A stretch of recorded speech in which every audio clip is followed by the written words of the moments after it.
Hello friends, please like and subscribe to the channel and enjoy the stories. So here's the story of how I met the love of my life. Someone I genuinely didn't expect would become the center of my world. This journey has been filled with surprises, laughter, and a depth I never thought I'd experience. So buckle up, it's a bit of a read. It all started on a rainy Thursday afternoon in the most mundane place possible, a local library in my small town. I was there hunting for books, trying to escape the melancholy of that week. Work stress, feeling stuck in the daily grind, the usual. I found myself wandering through the aisles, my mind somewhere else, when I heard the faintest sound of laughter, soft but warm. I glanced over and saw this woman, with her head slightly tilted back, laughing at something she was reading. She had this open book in her hands, and her smile was... It's hard to put into words. She looked like she'd found the funniest thing in the world in those pages.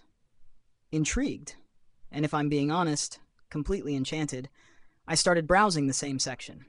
Our eyes met for a split second, and I smiled awkwardly, totally caught in the act of sneaking glances. She grinned back, and before I could look away, she said, "If you like ridiculous, this book is an absolute goldmine." It was a cheesy, satirical romance novel. She had this sparkle in her eyes, and suddenly, I found myself laughing with a stranger in the middle of a quiet library. Her name was Mira. Our conversation stretched from minutes to hours as we exchanged recommendations, not just for books, but also for music, movies, and even random podcasts. By the end of it, I felt like I'd known her for years, even though we'd only just met. We exchanged numbers before leaving, and as soon as I walked out, I couldn't stop thinking about her. That night, we texted about everything, from our weird childhood memories to our favorite types of coffee. I was captivated by her wit, her kindness, and the ease with which she opened up about both the big and small things in life. Slowly, texting turned into late-night phone calls. We'd talk about the universe, life, and everything in between until dawn. Every conversation brought us closer, each of us revealing parts of ourselves that with anyone else would have taken years to uncover. About a month later, we had our first real date. I remember walking to the cafe, nervous and excited. She was there, waiting with that same radiant smile, wearing this bright red scarf that she twirled in her fingers. I still can't remember what we talked about that day, only that every word felt like a step closer to something inevitable. We laughed so much that strangers were looking at us, and I didn't care. With her, everything felt right. Over the next few months, Mira became my best friend, my confidant, and my home. She has this way of seeing beauty in things most people overlook. One winter night, we were walking through the park as snow started to fall, and she stopped to watch how the light reflected off the snowflakes. She was quiet, just watching, and in that moment, I realized how deeply I loved her. We never had one of those dramatic, "I'm in love with you" moments. It was quiet, subtle, a love that felt natural, as if it had always been there, waiting for us to find it. With Mira, there were no games, no doubts. We didn't have to guess what the other felt. It was as if our hearts already knew. But life has a funny way of testing you. A year into our relationship, Mira's father fell ill, and she had to move back to her hometown to take care of him. We were suddenly doing long distance, and I'd be lying if I said it was easy. We both struggled, but every phone call, every text, and every video chat reminded me why I wanted to stick it out. When things got tough, Mira would always say, "Every day is a little closer to forever," and that's what kept us going. We visited each other as often as we could, and every reunion felt like the first time all over again. There was one weekend she surprised me, showing up on my doorstep at 2 a.m. with the same smile she had in the library, that same sparkle. We spent the entire weekend together, making the most of every second, just two people in love, and unapologetically happy. After a year of long distance, Mira's father recovered, and she moved back. That first day she was home for good, I took her back to that same library. We wandered the aisles, holding hands, laughing at the books, reliving the memory of how it all started. It was there, in the same spot where we first met, that I asked her to marry me, and she said yes. That was 2 years ago, and every day since then has been a new adventure. Mira is the love of my life, my partner, my everything. We're building our lives together, filling our days with laughter, love, and all the little moments that make life beautiful. If there's one thing I've learned, it's that love doesn't always arrive with fireworks or a grand entrance. Sometimes it shows up quietly, waiting for you in unexpected places. And when it does, you hold on to it with everything you have because it's rare and it's worth every single moment. This is a long one, but if you're a fan of love stories that sneak up on you when you least expect it, then this might be worth the read. It started on the most ordinary of days. I was having one of those afternoons where everything felt like it was on repeat. I had just left my job, grabbed a coffee from my usual cafe, and decided to take a shortcut home through the park. As I was walking, I noticed a woman sitting on a bench, staring intensely at a sketch pad. She was so focused, lost in what she was drawing. I don't know what compelled me to look, but something about her presence caught my eye. Maybe it was the soft expression on her face, or the way she kept brushing her hair behind her ear as she drew.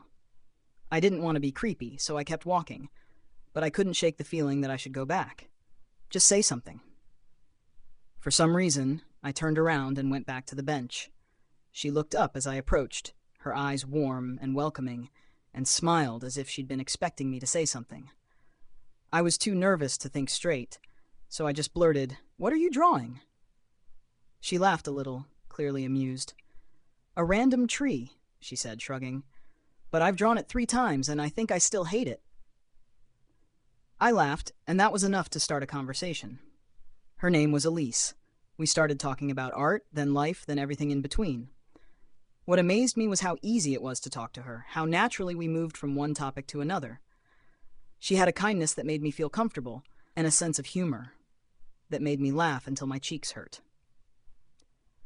By the time the sun started to set, I realized that we had been talking for over 2 hours. She had this lightness about her, like she lived in the moment in a way I'd never been able to. She didn't mind when I stumbled over my words, or admitted that I hadn't picked up a pencil to draw since high school. Before we parted ways, we exchanged numbers. Our first date was one of those magical, nerve-wracking experiences. We went to a small art gallery that she had picked out. I remember feeling nervous, standing beside her in front of all those paintings, wondering if I was making a fool of myself with my lack of art knowledge. But Elise made everything easy. She had this way of making art feel approachable, sharing her thoughts and letting me just listen. Over the next few weeks, we spent nearly every free moment together. We talked late into the night, went on random adventures, and shared more meals than I can count. One night, we found ourselves walking in the rain without umbrellas, completely soaked but laughing like kids. I loved the way she lived in the moment, without fear or hesitation. And before I knew it, I was falling for her. One weekend, she invited me to her apartment to cook dinner together. It was a small place, filled with art supplies, sketches, and books. As we were chopping vegetables, she asked me if I wanted to try painting something. She handed me a small canvas and some paints, and together, we created something that looked like a complete mess. But I loved every second of it. That night, after we'd finished cleaning up, she showed me a sketchbook filled with portraits. Each face had a story, each line drawn with care. She let me flip through the pages, and when I reached the last one, I stopped. It was a sketch of a man sitting on a park bench, looking completely captivated by something in front of him. She blushed as I looked at the drawing, and with a smile, she whispered, "That's you." Fast forward to about a year later, and Elise was not just my girlfriend, but my best friend, my muse, and the person I wanted to spend every moment with. I didn't know I could feel so understood, so deeply connected to someone. Every date, every phone call, every just because text brought us closer together. But things weren't always easy. Elise had been offered a huge opportunity, an art fellowship in another city that would last 6 months. I could see the excitement in her eyes, and I knew how much it meant to her. When she asked me what I thought, I took a deep breath and told her to go. This was her dream, and I knew we'd find a way to make it work. Those 6 months were a mix of phone calls, video chats, and lots of missing each other. I tried to keep myself busy, but every night I missed her more. Elise would send me photos of her sketches, her workspace, the city views, and sometimes even a self-portrait. I kept each one, like little pieces of her life, away from me. I even started sketching again, inspired by her art and her passion. Finally, the fellowship ended, and Elise came home. The first night we were reunited, I took her back to that same park. I told her how much she meant to me, how she'd changed my life. I pulled out the first sketch I'd made in 6 months, a drawing of her on that park bench, looking as focused and beautiful as the day we met. Before I knew it, the words tumbled out of my mouth. "Marry me, Elise." She didn't hesitate. Yes. That was 2 years ago, and since then, we've built a life together filled with art, laughter, and so much love. We make time for spontaneous adventures. We cook together every Sunday, and our home is filled with sketches, paintings, and memories of all the little moments that brought us here. If there's anything I've learned, it's this. Sometimes love finds you when you're just going about your day, minding your own business. And sometimes the person you meet on a random park bench turns out to be the person you want to spend forever with. They say love finds you when you least expect it, and that couldn't be more true for me. I didn't go out looking for love, but life has a funny way of surprising you. It was a random Tuesday evening, and I had just finished a long shift at work. I was exhausted and decided to stop by this cozy little bookstore on my way home. It's one of those places that smells like old paper and coffee, with shelves that look like they're one heavy book away from toppling over. I'd been there countless times before, but this time I wasn't expecting anything unusual. As I wandered the aisles, flipping through a book I'd just picked up, I noticed someone at the end of the row. She was crouched down, carefully examining a stack of old novels with a quiet intensity that immediately caught my attention. Her dark hair was tucked behind her ear, and she had this little frown on her face, like she was trying to the mystery hidden in the pages. For some reason, I couldn't look away. In a moment of boldness I couldn't explain, I walked over and said, "Looking for something specific?" She looked up, slightly startled, then gave me the warmest smile I'd ever seen. "Actually, yes," she replied. "I'm looking for something that feels like a warm hug." That's how it all started. Her name was Sophie. We ended up talking for nearly an hour, comparing our favorite books and discovering how strangely similar our tastes were. We laughed about how we'd both read certain books to escape the real world, and how, sometimes, a good story was all we needed to feel understood. Before I knew it, the bookstore was closing. As we reluctantly made our way to the door, she turned to me and said, "This was really nice. Maybe we could do it again sometime?" Of course, I said yes. We exchanged numbers, and that night I couldn't stop smiling, replaying our conversation in my mind. There was something magnetic about her, a kindness and warmth I hadn't felt in a long time. I'd met people before, dated a few, but nothing had ever felt like this. Our first official date was a week later. We met at a small coffee shop that Sophie had chosen. It had this cozy, slightly chaotic vibe, with mismatched chairs, fairy lights, and the smell of freshly baked cookies filling the air. I remember feeling a strange mix of excitement and nervousness. When she walked in, with her hair pulled back and a little paint smudge on her cheek, my heart did this little flip. She noticed me staring and laughed, pointing to the smudge. "Art class ran late," she explained, looking a bit embarrassed. I found it adorable and told her it suited her. From that moment, the conversation flowed effortlessly. We talked about everything: art, music, our childhood dreams, our families, and the things that scared us. She had this way of listening that made me feel seen, like she genuinely cared about every word I said. The hours flew by, and when we finally left the cafe, we ended up walking around the city, wandering through quiet streets and laughing about silly things. At one point, she stopped, looked at the sky, and told me how much she loved stargazing. It was such a simple, genuine moment that I couldn't help but fall for her a little more. Over the next few months, Sophie became my best friend, my confidant, and the person I wanted to be with all the time. She was thoughtful, kind, and had this zest for life that was contagious. She pushed me to see the world through a new lens, to appreciate the small things, and to live more openly. One rainy Saturday, we decided to stay in and make homemade pizza.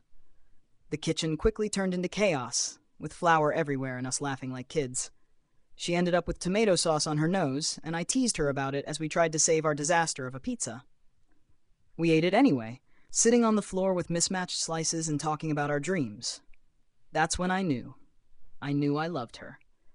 It wasn't a grand revelation, more like a quiet certainty.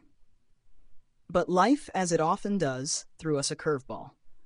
Sophie's mom was diagnosed with an illness that required long-term care, and Sophie decided to move back to her hometown to be closer to her family.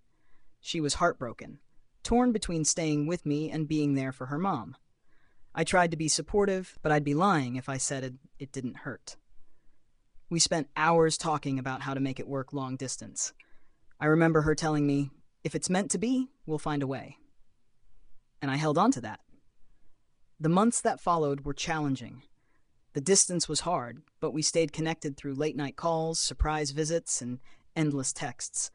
There were days when I missed her so much it hurt, but somehow we made it work. One night, as we were talking on the phone, she said, "I have something for you." She sent me a photo of a small painting she'd made of us, sitting on the floor with flour-covered clothes, laughing over our messy pizza. "I wanted you to have this to remind you that we're stronger than the distance," she said. A year later, Sophie's mom's health stabilized, and she finally moved back. That first night, I took her back to the little bookstore where we'd met. As we walked down the aisles, I could feel my heart pounding. I led her to the same spot where we'd first talked, and I pulled out a small, well-worn book. Inside, I'd written a note. "Thank you for showing me what love is, for making every day brighter. Will you marry me?" She looked at me, tears in her eyes, and whispered, "Yes." Now, 3 years later, Sophie and I are building a life together. Our home is filled with art supplies, stacks of books, and little memories from all the moments we've shared. Some people search their whole lives for a love like this, and I'm endlessly grateful I found it in a random bookstore on a Tuesday night. Love doesn't always come with grand gestures or dramatic moments. Sometimes it's in the quiet, ordinary moments that love takes root. And once it does, you realize that you never want to go back to life without that person. If you'd told me a year ago that I'd meet the love of my life in a grocery store, I would have laughed it off. But here I am, writing about how I met her in the most random and unexpected way, and how every moment since has felt like a blessing I never saw coming. It was an ordinary Saturday morning. I just finished a long, stressful week, and grocery shopping was the last thing I wanted to do. But my fridge was empty, so I dragged myself to the local market. As I aimlessly wandered down the aisles, half focused on my list, I saw her struggling to reach a box of cereal on a high shelf. Without thinking, I walked over and grabbed it for her. She turned around, gave me the sweetest smile, and said, "Thanks. I swear they designed these shelves for giants." We laughed, and for a moment, I couldn't look away. She was standing there in a sweatshirt, her hair in a messy bun, and somehow she looked more radiant than anyone I'd ever seen.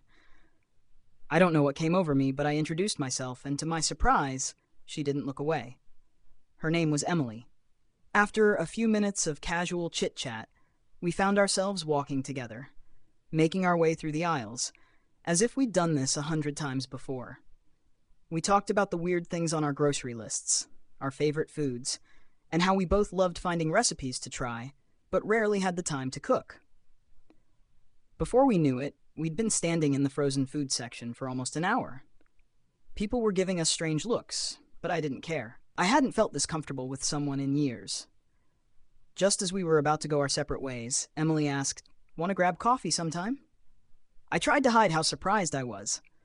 I mean, this kind of thing doesn't happen in real life, right? But I said yes, and we exchanged numbers. Our first date was a week later at this little cafe she picked out. It was cozy, filled with plants and fairy lights, with soft jazz playing in the background. Emily was already there when I arrived, her hair down this time, and she looked even more beautiful. We ordered coffee and started talking, and it was like we'd known each other forever. She told me about her job as a teacher, how much she loved working with kids, and the little things they did that made her laugh. I told her about my job, my family, and we ended up sharing stories from our childhoods that made us both laugh until we cried. After 2 hours, I felt like I'd found a missing part of myself. The way she listened, the way she smiled, it was all so genuine. By the end of the date, I knew I wanted to see her again, and to my relief, she felt the same. That coffee shop became our place, and we returned to it again and again, filling the hours with laughter, deep conversations, and quiet moments that made my heart feel full. Over the next few months, Emily and I became inseparable. We went on little adventures every weekend, hiking, visiting art galleries, trying out new recipes, usually with hilarious results. One of my favorite memories was a night we decided to bake cookies from scratch. Neither of us knew what we were doing, and we ended up with flour everywhere, dough stuck to our fingers, and cookies that tasted awful. But we laughed so hard that night that my stomach hurt. She made life feel lighter, brighter, and I couldn't get enough of her. She had this habit of pointing out the little things: a bird singing in a tree, the way sunlight filtered through leaves, or the laughter of a kid nearby.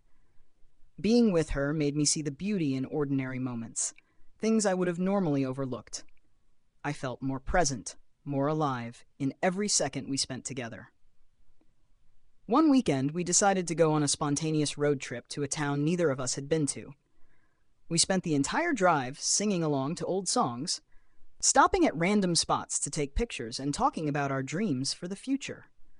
That night, as we watched the stars from a quiet spot by a lake, Emily looked over at me, her eyes shining in the moonlight, and said, "This is one of those moments I'll remember forever." Without thinking, I reached over, took her hand, and told her how much she meant to me.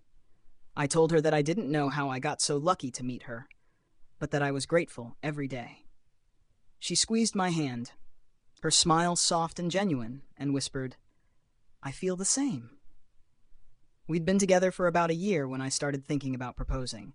I knew, deep down, that I wanted to spend my life with her, but I wanted to make sure the moment was perfect. I planned everything out, even picked out a ring, and waited for the right time. One evening, as we were cooking dinner together, she caught me staring at her and asked, "What are you thinking about?" I blurted out, "How I want to spend every day with you for the rest of my life." She froze, then turned to me with a smile that took my breath away, and whispered, "Me too." That's when I decided I couldn't wait any longer. I pulled the ring from my pocket, got down on one knee right there in the kitchen, and asked her to marry me. She said yes, tears in her eyes, and we spent the rest of the night celebrating, talking about our future and all the things we wanted to do together. Now, 2 years later, Emily and I are married. Our home is filled with books, photos from our adventures, and little reminders of all the moments that brought us here. We still go to that same grocery store every Saturday, laughing about the day we met and reminiscing about how a simple act of kindness led us to each other. Every day, I'm grateful that I picked up that box of cereal, that I took a chance and started a conversation. Love has a funny way of finding you, even in the most unexpected places. And sometimes a random grocery store aisle can lead you to a forever you never saw coming. If anyone had told me 2 years ago that a spilled coffee would lead me to the love of my life, I would have laughed it off. But here I am, writing about how a random accident turned into the best thing that ever happened to me. It was a cold, gloomy Monday morning, and I was already running late for work. I'd stopped at my favorite coffee shop, clutching my to-go cup and fumbling with my phone, trying to read emails as I left. That's when it happened. In my rush, I bumped into someone, and my coffee, like some movie scene gone wrong, spilled all over the front of his shirt. I was mortified, stammering an apology as he looked down at his drenched shirt. But to my surprise, he laughed it off, his eyes bright as he reassured me, "Hey, don't worry about it. Honestly, I could use a reason to take the morning off." We laughed, and I offered to buy him a new coffee. He took me up on the offer, and we spent the next half hour sitting together, talking about everything from his favorite coffee blends to the fact that he had been heading into a meeting he wasn't exactly excited about. His name was Alex, and he had this warmth about him that made it feel like we'd known each other forever, even though we'd only just met. After that morning, we exchanged numbers, and what started as casual texts soon turned into longer conversations that seemed to stretch endlessly. We'd text each other during the workday, sharing little thoughts and jokes, or calling each other in the evening to talk about how our days had gone. His laughter, his kindness, and his curious nature quickly became something I looked forward to every day. Our first official date was about a week after we met. We went to this cozy little restaurant he suggested, with dim lights and walls lined with books. He admitted he was a bit of a bookworm, and I remember smiling because I was too.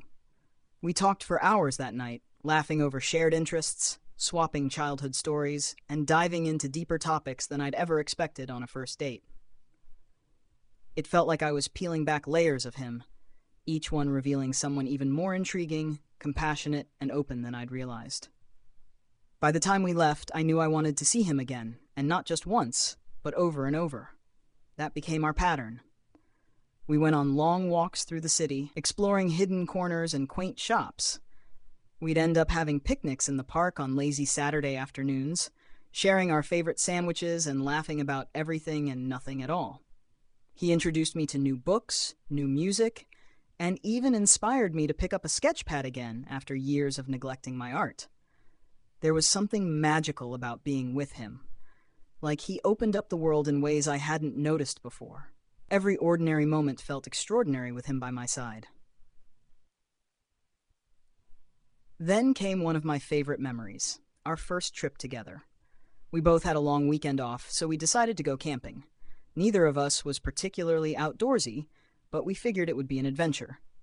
We packed up our car with all the essentials and some non-essentials, like his favorite board game, and headed to a nearby national park. We spent our days hiking through beautiful trails, getting lost more than once, and laughing our way through it. At night, we'd sit by the fire, wrapped in blankets, watching the stars and talking about our dreams. One night, as we sat in that quiet darkness, he took my hand and told me that he couldn't imagine his life without me.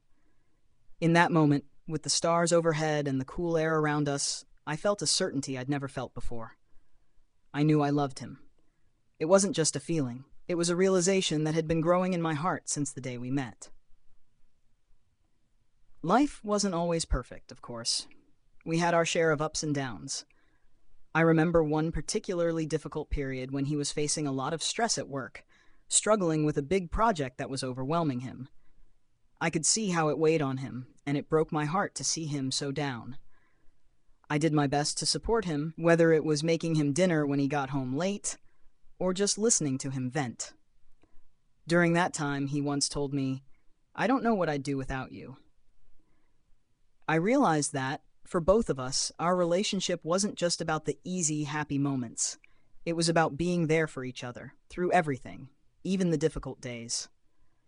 We learned to communicate better, to understand each other's needs, and to support each other in ways I hadn't experienced before. Being with Alex taught me what it meant to truly build a partnership, a shared life where we lifted each other up. On our 1-year anniversary, Alex planned a surprise. He took me back to the coffee shop where we'd met, and as soon as I walked in, I noticed the same spot where we'd first bumped into each other. He grinned, saying, "Thought I'd bring you back to the scene of the crime." We ordered our coffees, and just as I was about to sit down, he pulled a small box out of his pocket. My heart stopped. He opened it to reveal a simple, elegant ring and asked, "Would you be okay with me accidentally spilling coffee on you for the rest of our lives?" I could hardly speak. I was so overwhelmed with happiness and surprise. I said yes, of course, and he slipped the ring on my finger, his eyes shining with the same warmth that had drawn me to him on that very first day. Now, a year after that proposal, we're happily married. Our life is filled with little traditions and reminders of all the moments that brought us together.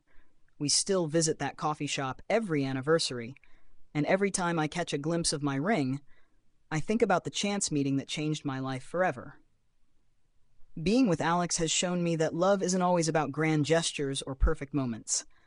Sometimes it's the quiet, unplanned moments, the spilled coffees, the late-night talks, the gentle hand-holding on a tough day, that build a life together. Love finds you in the most unexpected ways, and sometimes that's exactly what makes it so beautiful. Looking back now, it's hard to believe that a single evening out with friends could lead to a love that would change my life. I wasn't looking for anyone that night. In fact, I'd recently come out of a long-term relationship and felt like I needed a break from dating. But as the universe would have it, love found me in the most unexpected way. It all started on a Friday night in late September. My friends dragged me out to a small pub in town, one of those cozy places with live music, wooden tables, and string lights hanging from the ceiling. The pub was crowded, and as I maneuvered through the sea of people, I accidentally bumped into a guy holding 2 beers, spilling one all over his shirt. I immediately apologized, but instead of getting annoyed, he laughed and handed me one of the beers. "Guess it's yours now," he said, smiling. His name was Daniel, and he was there with a group of friends who were celebrating a birthday. He had this relaxed, easygoing vibe, and as we talked, I felt myself drawn in by his warmth and humor. I found myself laughing more in that hour than I had in months. We ended up talking for the rest of the night, even after our friends left. It was like we were in our own little world, sharing stories and laughing about the randomness of the situation. Before we parted ways, he asked if I'd like to go for a walk the next morning and grab coffee. Normally, I would have been hesitant, but with him, I felt comfortable, so I agreed. The next day, we met at a small cafe by the river. We took our coffees to go and started walking, talking about everything from our favorite books to places we wanted to travel. He had this adventurous spirit, and it inspired me to dream bigger. I found myself sharing thoughts I hadn't told anyone in years, dreams of seeing the world, of living a life full of meaning and beauty. As the morning stretched into the afternoon, we both realized we weren't ready to say goodbye. We ended up spending the entire day together, exploring the city, stopping at little street vendors, and taking photos like tourists in our own town. I didn't want the day to end. When we finally said goodbye that evening, I remember feeling an overwhelming sense of peace and excitement, as if I'd known him for much longer than a day. From that weekend on, Daniel and I were inseparable. Every moment with him felt new, exciting, and full of possibility. We had endless conversations about our pasts, our hopes, our families, and the little things that made us who we were. He was patient, kind, and had this way of making even the most ordinary moments feel magical. One night, we sat on the roof of his apartment building, watching the stars. He'd brought a blanket and some hot chocolate, and we just sat there talking about the universe, the meaning of life, and the things that scared us. That's when I realized I was falling for him, deeply and completely. He had a way of seeing beauty in everything, in the street musicians we'd pass on our walks, in the elderly couples holding hands, in the quiet moments between conversations. Being with him made me feel like I was truly living, like I was seeing the world with new eyes. As we moved through the seasons together, our relationship deepened. Winter arrived, and with it the first snowfall of the year. Daniel called me early that morning saying, "Get dressed. I'm taking you somewhere." He showed up with a car packed with blankets, a thermos of tea, and a pair of skates. He took me to a small frozen lake he'd stumbled upon while hiking a few years back. The entire place was covered in untouched snow, and it looked like something out of a dream. We spent the morning skating, laughing as we slipped and fell, making snow angels in the fresh snow. Before we left, he pulled me close and whispered, "I can't imagine doing this with anyone else." But life isn't always perfect, and we faced our own set of challenges. Around our 1-year anniversary, Daniel lost his job unexpectedly, and he took it hard. He'd always been someone who worked hard, who found purpose in his career, and suddenly he felt lost. For weeks he was distant, struggling with his self-worth, and I didn't know how to help him. During that time, I learned a lot about what it means to love someone. It wasn't just about sharing the good moments, it was about standing by him when he felt at his lowest, offering support and encouragement even when he felt broken. I reminded him that he was so much more than his job, that his kindness, his compassion, his zest for life were what made him incredible. Slowly, he started to come back to himself, finding strength in new directions. He decided to take some time to explore a passion he'd always had for photography. It was inspiring to see him follow something he truly loved, and I knew then that I wanted to be with him for the rest of my life. A few months later, Daniel planned a weekend getaway for us to a cabin by the mountains. It was early spring, and the flowers were starting to bloom. One morning, we woke up before sunrise, bundled up in blankets, and sat on the porch as the first light of day crept over the mountains. He turned to me, took my hand, and said, "I can't imagine my life without you. You're the best thing that's ever happened to me, and I want to spend forever by your side." With that, he pulled out a small ring, simple and beautiful, and asked me to marry him. Through tears, I said yes, and we held each other in that quiet moment as the world came alive around us. It was perfect, not because of the setting or the surprise, but because of everything we'd built together. The laughter, the challenges, the love that had grown through it all. Now we're planning our wedding, building a life together filled with the same sense of adventure, support, and love that brought us together. I often think back to that night in the pub, that one small moment that led me to a lifetime of happiness. Love has a funny way of finding you, even when you least expect it. I've learned that it's the little moments, the shared laughter, the quiet support, and the deep connection that make love so extraordinary. If you're out there wondering if true love exists, remember that sometimes all it takes is a single, unexpected moment to change your life forever.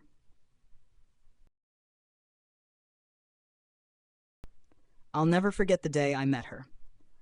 It was the end of a long, exhausting day, and I'd stopped at my favorite local bookstore, the kind with overstuffed chairs, warm lighting, and the smell of old pages mixed with freshly brewed coffee. I was scanning the shelves in the poetry section, looking for a specific collection of Rumi's work when I heard someone sigh nearby. I glanced over and saw a woman with her head tilted sideways, reading the back of the exact book I wanted. She noticed me looking and gave a half smile, then extended the book toward me. "You too?" she asked with a slight laugh, and I nodded, a little stunned by the coincidence and her openness. We started talking about poetry, Rumi, and all things creative. Her name was Anna. She had this spark in her eyes, a kind of warmth I hadn't felt in a long time. Our casual chat quickly turned into a longer conversation about our favorite books, the ones that had changed our lives, and somehow we ended up in a nearby cafe, still talking, for hours. We'd only just met, but it felt easy, natural. I learned that she was a photographer traveling around the city to capture stories through her lens, and she was planning a trip to Iceland. It was incredible to meet someone with that sense of adventure, that deep curiosity about life and the world. We exchanged numbers, and I left the bookstore that night with a lightness I hadn't felt in years. Our conversations continued over texts, then calls, and pretty soon we were going on weekly bookstore dates, each time finding a new spot to explore. Each bookstore visit led to long walks where we'd talk about everything under the sun. Our childhood dreams, the little quirks that made us who we are, and our quiet hopes for the future.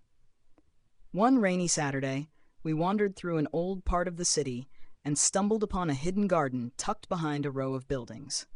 It was small, overgrown with wildflowers and vines, but incredibly beautiful. We sat on a bench, sharing an umbrella, and she started snapping photos of the raindrops, the flowers, and the world around us. She offered to take one of us together, and I'm not one to enjoy being in front of the camera, but something about that moment felt perfect. She captured us just as we were, drenched in rain and laughter, and that photo is still one of my favorites.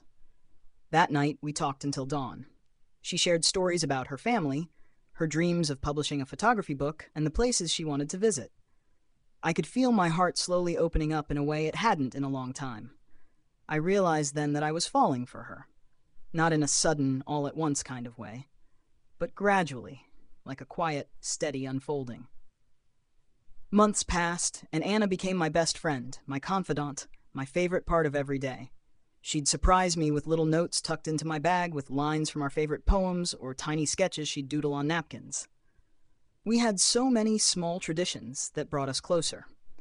Midnight drives with the windows down, sharing a pint of ice cream at the end of a long week, or finding new spots in the city to capture through her lens. But love, as I learned, isn't always easy.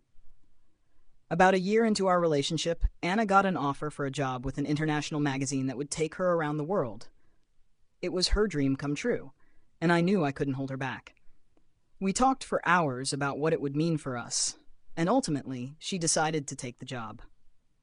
The next few months were a whirlwind of emotions. We started doing long distance, with her traveling across continents and me trying to keep up with our shared life from afar.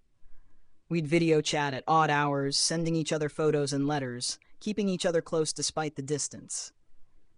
It wasn't easy, but I loved her fiercely, and every moment apart only confirmed that. A year later, Anna returned to the city, having finished her contract. She came home with stories from around the world and a whole new collection of photos, but we'd both grown in ways we couldn't have anticipated. I think we knew then that we wanted to build something lasting. One weekend, I took her back to that hidden garden we'd found on our first rainy adventure together. The flowers were in bloom, and it looked as if no time had passed. I knelt down, pulled out a small ring, and told her, "You're my favorite adventure, Anna. Let's keep writing our story together." She said yes, tears in her eyes, and the world felt complete. It's been 3 years since that proposal, and Anna and I are still exploring, still finding beauty in the world and in each other. Our wedding was small, filled with friends, family, and laughter. She wore a simple dress and held a bouquet of wildflowers that she had picked herself. We spent the day celebrating the love that started in a bookstore and grew across continents. We've built a life that's filled with all the little traditions we started back then. We still go to bookstores, finding new ones to explore, still sit in that hidden garden every spring. I framed that photo she took of us on our first rainy day together. It sits on our bedside table, a constant reminder of how love can find you in the quietest, most unexpected ways. Anna is more than I could have ever dreamed of, and every day with her feels like a new chapter in the story we started writing together on that first night. I never thought I'd be writing this, but sometimes life surprises you in the most unexpected ways. This is the story of how a series of coincidences led me to the love of my life, Ella. It started in the most ordinary way. I was having a terrible day. My alarm didn't go off, I was late to work, and I had one too many frustrating meetings. By the time I left the office, all I wanted to do was go home, order some takeout, and watch mindless TV. But as I was leaving, I saw an ad on my phone for a jazz concert happening that night at a small club near my apartment. Normally, I'd never go to something like that alone, but I was in such a strange, exhausted mood that I thought, why not? When I arrived, the club was packed, but I found a seat at the bar. The band was amazing, and for a while, I actually forgot about my rough day. That's when I noticed her.